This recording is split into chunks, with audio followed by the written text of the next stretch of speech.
할렐루야. 아멘. 선하신 주님의 이름 찬양합니다. 아멘. 오후 예배 나오신 여러분, 예수님의 이름으로 환영합니다. 서로 인사 나누겠습니다. 잘 나오셨습니다. 네, 잘 나오셨습니다. 은혜 많이 받으세요. 은혜 많이 받으세요. 많이 받으세요. 우리 주님께서 여러분에게 은혜와 평강 주시기를 원합니다. 아멘. 오늘은 모세 이야기입니다. 모세를 통해서 하나님이 저와 여러분에게 주실 메시지가 있습니다. 모세가 어떻게 태어났을까요? 2장 1절 말씀으로 가보겠습니다. 2장 1절 말씀 보면 레위 가족 중 한 사람이 가서 레위 여자에게 장가들었다. 지금 모세가 태어난 배경을 설명하고 있습니다. 그러니까 레위 가족과 레위 가족이 만나서 결혼을 했다는 것이죠. 그러니까 지금 오늘날의 상황으로 말해보면 믿음의 가정과 믿음의 가정이 만나서 결혼했다는 뜻입니다. 서로가 믿음이 있었다는 뜻이죠. 믿음이 좋은 형제 또 믿음이 좋은 자매가 만났다는 것입니다. 아직 결혼을 안 한 우리 행복한 교회 청년들도 많이 있습니다. 많이 있는데 여러분은 믿음의 결혼을 하시기를 예수님의 이름으로 축복합니다. 아멘. 우리 교회가 좋은 점은 누굴 말하는지 특정이 돼서 좋은 것 같습니다. 원래 장점이 단점이 되고 단점이 장점이 되는 법입니다. 특정돼서 싫기도 하지만 특정돼서 좋기도 하죠. 어쨌든 믿음의 결혼을 해야 돼요. 여러분은 무엇을 보고 결혼을 하려고 하십니까? 세상에서 보면 저희 사모님이 나는 솔로 애청자셔가지고 그걸 보다 보면 그 사람들의 가치관이 다 드러나요. 근데 너무나 똑같은 것은 뭐냐면 다 그 조건을 맞춰봐요. 조건이 맞아야지 좀 결혼에 가까워진다라고 생각을 하기 때문에 출신과 배경과 외모와 학벌과 벌이와 모든 조건들이 이제 맞춰보는 거예요. 그 조건에 맞추면 이제 연애를 시작하는 거고 조건에 맞지 않으면 이제 연애조차 이제 시작을 안 하게 되는 거죠. 세상에서는 이렇게 하나부터 열까지 다 이제 따지는 것을 이제 보게 됩니다. 이 조건을 따져서 만나는 것이 세상에서는 지혜로운 방법일지 모르겠지만 신앙의 관점에서는 가장 어리석은 방법이다 이렇게 저는 생각을 하고 있습니다. 조건을 따지는 것. 왜냐하면 조건은 변하는 것입니다. 여러분 이 세상에서 변하는 것과 변하지 않는 것이 있는데 변하는 것을 이 조건들 외모도 변하고 돈벌이도 변하고 직장도 변하고 한 직장에 평생 있는 사람이 어디 있습니까? 다 변하는 시대에서 이 조건을 보고 결혼한다. 그러면 그 조건이 변했을 때는 그 결혼 생활이 어떻게 되겠습니까?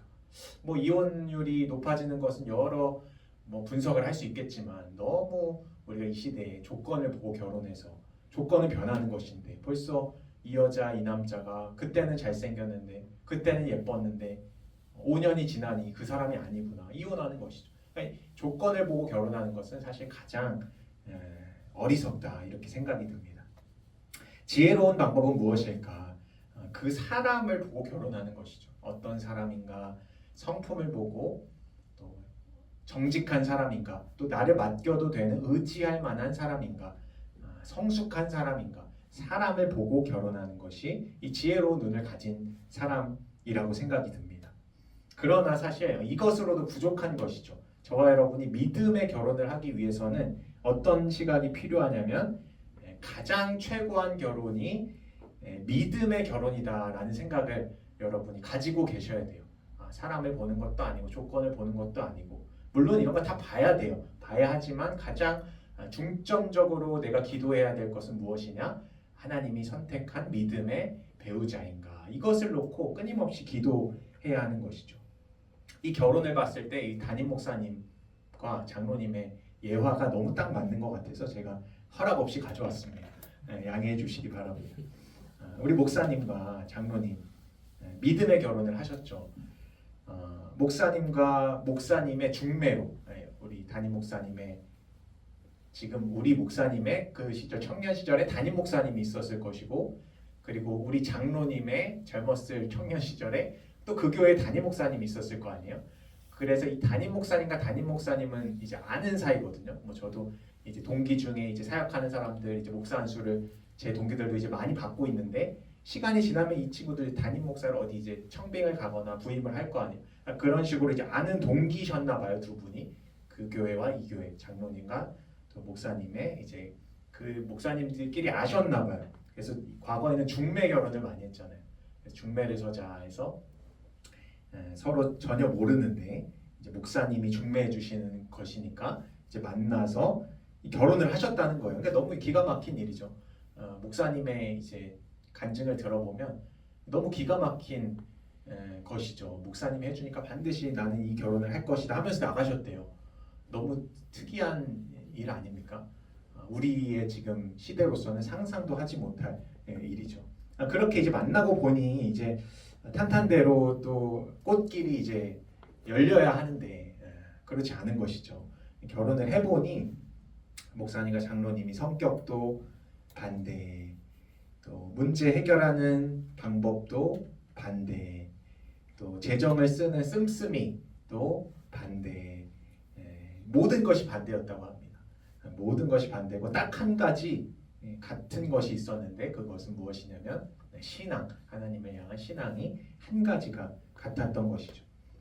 그래서 주일 예배, 수요 예배, 금요 예배, 또 가정 예배 등 저희 가정에서는 참 많은 예배들이 있었고 또 특히 특별 작정 뭐 새벽 기도를 한다. 그럼 항상 저는 들려다니는 신세가 되었습니다. 어린 시절에 제가 자고 있으면 누군가 들쳐 업어요. 그러면 이제 그 주간은 작정기도 주간이구나 자면서 작정기도구나 하면서 업혀서 가서 이제 뉘어서 자다 보면 5시 6시 이제 끝나면 6시 정도 되고 이제 불 끄고 기도를 막 시키잖아요. 그러면 기도의 소리가 엄청 커요. 저희가 큰 교회 다녔었는데 엄청 크게 기도 소리가 들리고 있으면 이제 잠에서 깨는 거죠. 6시 반 되면 이제 일어날 시간이 되잖아요. 그때 저는 뭐 10시 9시 이때쯤 잤으니까 일어나면 이제 주위를 살펴보면 다 엄청 뜨겁게 기도하고 있어요. 그럼 제가 뭐 하겠어요 그때? 하나님 앞에 기도하면서 주일학교 때 들었던 다윗 이야기 들으면서 하나님 저도 다윗처럼 하나님께 쓰임 받고 싶습니다. 이런 기도를 하면서 이제 제 어린 시절이 지나간 거예요. 이렇게만 들으면 참 여러분 정말 행복한 가정이었겠구나. 정말 저런 믿음의 가정이었겠구나 하시겠지만 이 가정 안에는 정말 여러분이 상상하지 못할 아주 영적 전쟁이었죠. 영적 전쟁과 가정의 서로 부부간의 부부싸움의 전쟁이 정말 아주 세계 3차 대전 수준으로 이제 일어나고 있었죠. 대단한 전쟁 속에서 제가 자라왔습니다. 저와 이제 이이삭 집사님, 저의 형이 있는데요.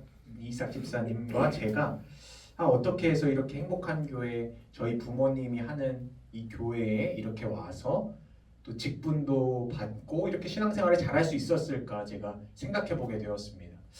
여러분 이 목사님의 가정의 자녀가 신앙생활을 잘하는 경우가 잘 없어요.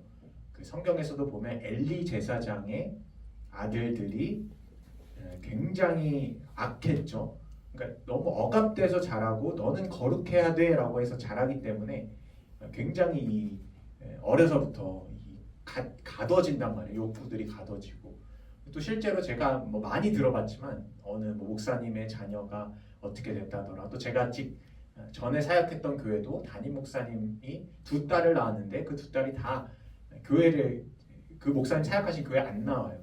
안 나오고 상처를 너무 많이 받고 그래서 다 안 나오고 자녀들과 부모님 사이도 굉장히 소원해지는 이런 경우가 다반사인데 우리 교회는 어떻게 해서 이렇게 부모님과 또 자녀 세대도 하나가 되어서 이렇게 한 마음으로 이렇게 신앙생활도 신앙에서 떠나지 않고 주님 안에서 이렇게 잘할 수 있었을까를 제가 생각해 보니 하나님이 저와 이이삭 집사님을 그 전쟁이라는 그 광야 속에서 훈련시키신 거예요. 그 엄청 사실 정말 힘들었거든요. 아마 이이삭 집사님도 지금도 막 가정이 이제 다 모여요. 화목해져가지고 이제 자녀들을 데리고 다 손자녀를 데리고 이제 모여요. 최근에도 모여서 이제 얘기하면서 이제 너무 힘들었다. 맨날 얘기하지 귀가 닳도록. 그때는 왜냐면 얘기할 수가 없었어요. 3차 대전이 일어났는데 어디 그 고래 싸움에 새우등 터진다고 얘기하는 순간 새우등 터지게 생겼는데 다 억압하면서 그때 이제 기도하면서 방에서 하나님 왜 이렇게 믿음의 가정이라면서 왜 이렇게 전쟁이 많습니까? 이러면서 이제 기도했던 그런 시절들이 있었죠. 지금 생각해 보면 그게 연단의 과정이었던 거예요. 저를 훈련시키고 또 우리 이삭 집사님을 훈련시키는 신앙의 훈련, 하나님의 방법이었던 거죠. 그러니까 누구도 광야에 가기는 싫어요. 누구도 이런 어려움을 겪기는 싫어요. 다시 그 가정, 그 경험을 해볼래 하면 정말 치를 때면 저는 못합니다 할 거예요. 그러나 하나님은 자기 백성을 어떻게 훈련시켜요? 아주 대단한 훈련으로 용광로에 집어넣어서 그 금을 단련하듯이 용광로 1000도씨가 넘는 아주 뜨거운 불에 넣으셔서 그걸 정결하게 그 안에 있는 불순물들을 다 제거하고 그 심한 파도 속에서 불 속에서 연단하여서 정금과 같이 나오게 하시는 하나님의 이 훈련이 있었던 것이죠. 여러분도 혹시 저와 같은 또 가정의 광야를 겪고 있지는 않습니까? 재정의 광야, 또 인간관계의 광야, 또 인생의 광야를 여러분 지금 겪고 있다면 하나님이 여러분을 다루시고 있다는 사인이에요. 하나님이 여러분을 불과 같이 연단하고 있다는 사인이에요. 죄악의 불순물이 우리가 많거든요. 우리는 모르지만 우리 안에 죄악의 불순물들이 너무 많아요. 그래서 이것을 연단시키기 위해서 하나님이 저와 여러분을 여러 가지 형태의 광야를 통해서 우리를 훈련시키는 것이죠.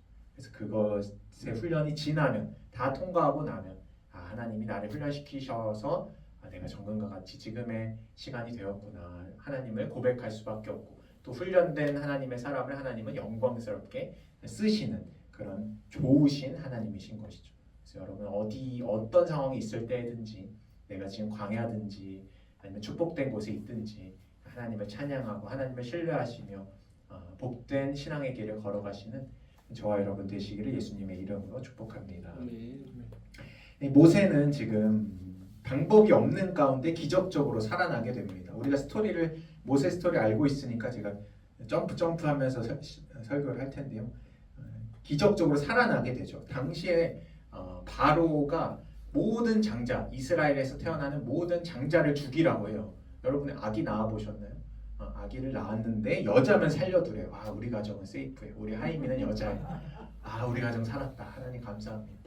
근데 아들 낳는 가정, 우리 새로운 반주사님이 자녀가 있다고 들었는데 아들이 있으신가요?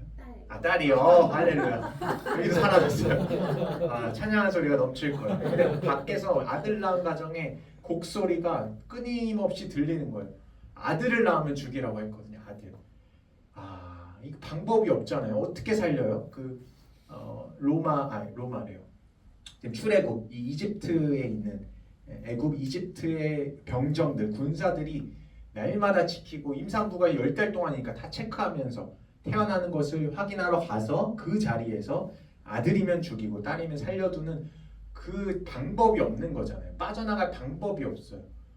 그런데 모세라는 이 인물이 기적적으로 방법이 없는 가운데 살아나게 된 것이죠.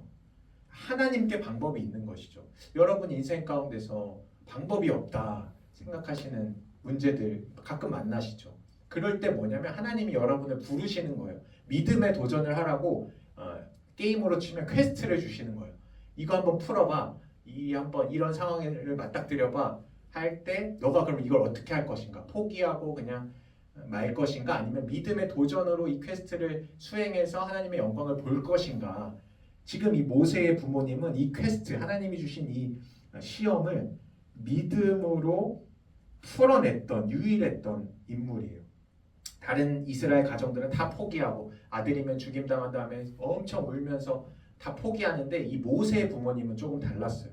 뭐가 달랐냐면 하나님께 기도하면 불가능해서 가능이 된다. 하나님은 전지전능하시고 나를 너무나 사랑하시는 내가 낳은 자녀를 살리시는 좋으신 분이시기 때문에 이 불가능한 환경 속에서 이집트 사람들이 아들이면 죽여야 하는 모든 사람들이 다 죽임을 당하고 있었어요. 그런데 이 모세의 부모님은 레위 제사장 가문과 제사장 가문 아까 믿음의 결혼을 했다 그랬잖아요. 믿음의 두 사람이 모여서 하나님께는 방법이 있다. 하나님께 기도하자 하면서 계속해서 기도로 전진했다는 거예요. 그렇게 기도하다가 때가 되었습니다. 3절 말씀, 출애굽기 2장 3절 말씀 같이 읽어보겠습니다. 시작. 더 숨길 수 없게 되매 그를 위하여 갈대 상자를 가져다가 여정과 나머지를 지라고 아기를 거기 담아 나일강 갈대 사이에 놓고. 네, 이제 때가 되었죠. 열심히 기도하고 하나님께는 방법이 있습니다 하다가 이제 더 이상 숨길 수 없는 때가 되었어요. 그래서 기도하다가 얻은 아이디어, 바로의 딸 중에 하나가, 바로의 딸이 여럿이었을 거예요. 바로는 이집트의 파라오고 이제 처와 첩들이 많이 있었을 것이기 때문에 그 중에 한, 여기 오늘 성경에 등장하는 한 공주가 굉장히 사랑이 많은 사람이다. 이것을 이제 기도하면서 이제 깨닫게 된 것이죠. 그래서 그럼 그 공주가 목욕하는 그 나일 강가에 이 아이를 한번 띄워나 봐야겠다. 그리고 하나님께 기도해서 하나님, 그 공주가 이 아이를 봤을 때 불쌍히 여겨서 이 아이를 살리게 하여 주옵소서. 계속해서 기도했겠죠. 이 아이디어는 하나님이 주신 아이디어. 기도했을 때 하나님은 아이디어를 주십니다. 하나님은 아이디어의 근본 되시잖아요. 지식의 근원이요 지혜의 근본 되시기 때문에 우리가 문제를 맞닥뜨려서 기도할 때 지혜의 근원이신 주님이 생각나게 해주시는 거예요. 이 아이디어가 굉장히 중요하잖아요. 그것을 이 모세와 모세의 부모님이 이제 깨닫고 이걸 행동으로 옮기는 거죠. 믿음은 믿음과 행동이 같이 가는 것입니다. 이제 죽으면 죽으리라 하면서, 만약에 하나님이 살려주시면 감사하지만, 그리고 분명히 살려주실 줄을 믿지만 혹시 그러지 않더라도 주님만을 신뢰합니다 하는 이 겸손한 마음으로 이 나일 강가에 이제 목욕을 할 때 이 아기를 이제 띄우게 됩니다.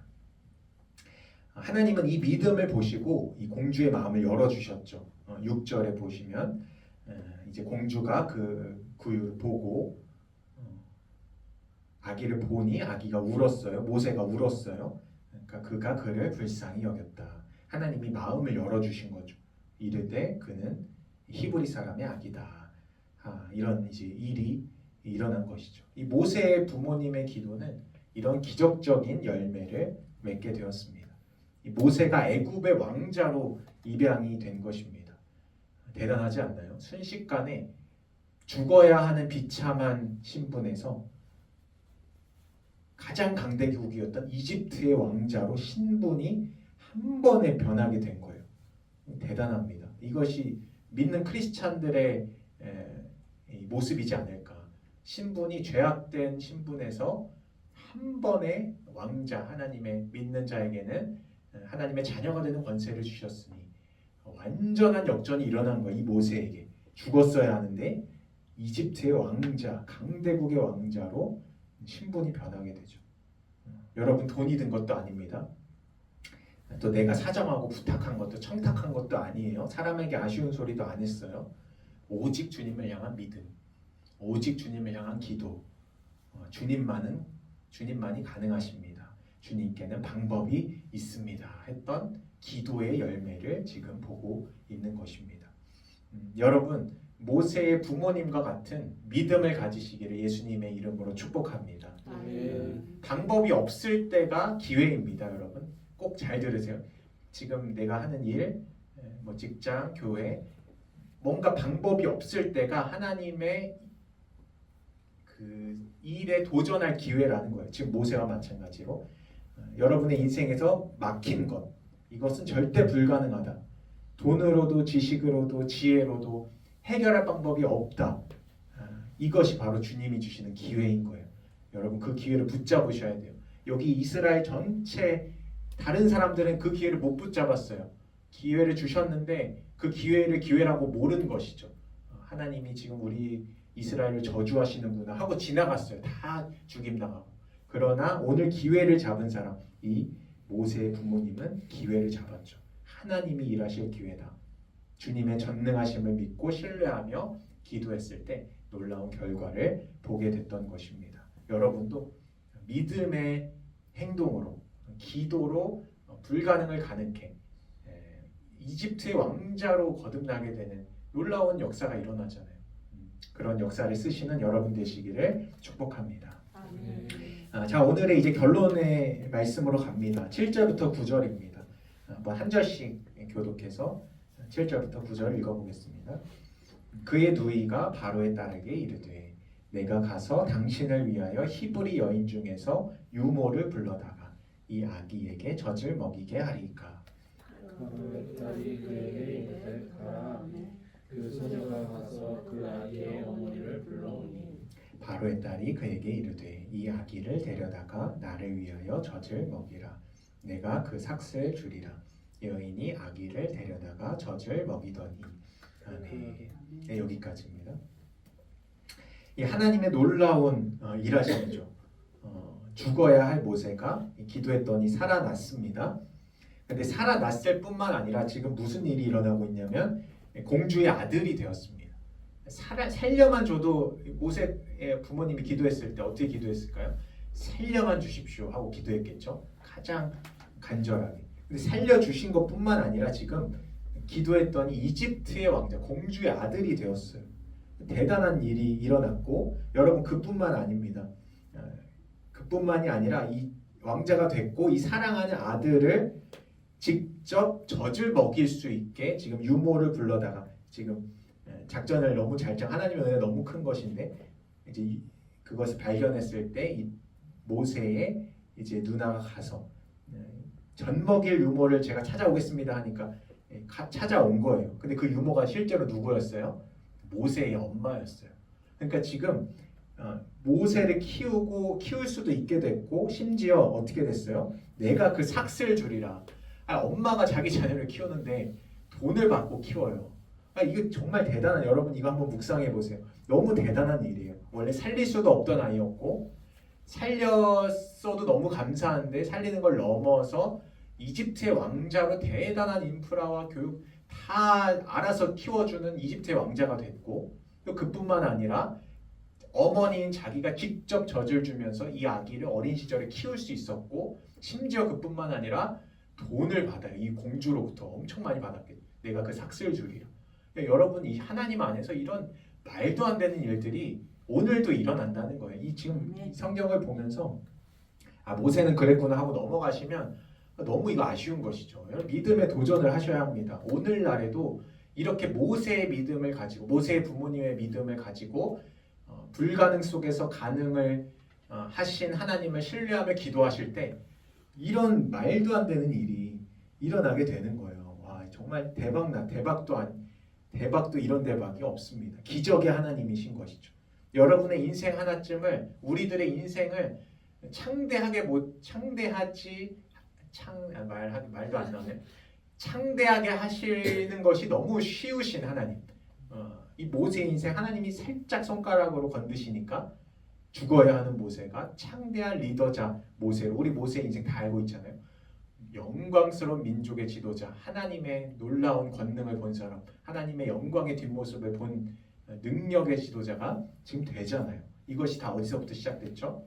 불가능을 맞닥뜨린 모세의 부모님의 믿음으로부터, 믿음의 결혼으로부터 출발했고 또 믿음의 행동으로부터 시작되어서 이제 열매 맺게 된 것이 모세의 인생이라는 것이죠. 그래서 여러분 주님만을 사랑하며 여러분에게 주어진 인생마다 특별히 고난마다 광야마다 기도하여서 하나님 역사를 쓰시는 길을 만드시고 광야에 길을 내시고 그러니까 그 말이 없는 방법을 만드신다는 뜻이에요. 광야에 길을 내시고 바다에 지름길을 내신다. 이사야서의 말씀이 없는 방법인데 길을 내어 주신다. 하나님께 맡기면. 그래서 오늘날에도 여러분에게 주시는 그 살아계신 하나님의 역사와 능력을 체험하셔서 복된 인생 되시고 또 행복한 교회도 그 하나님을 신뢰하여서 창대한 하나님의 영광스러운 교회와 또 복된 성도들 다 되시기를 예수님의 이름으로 축복합니다. 아멘.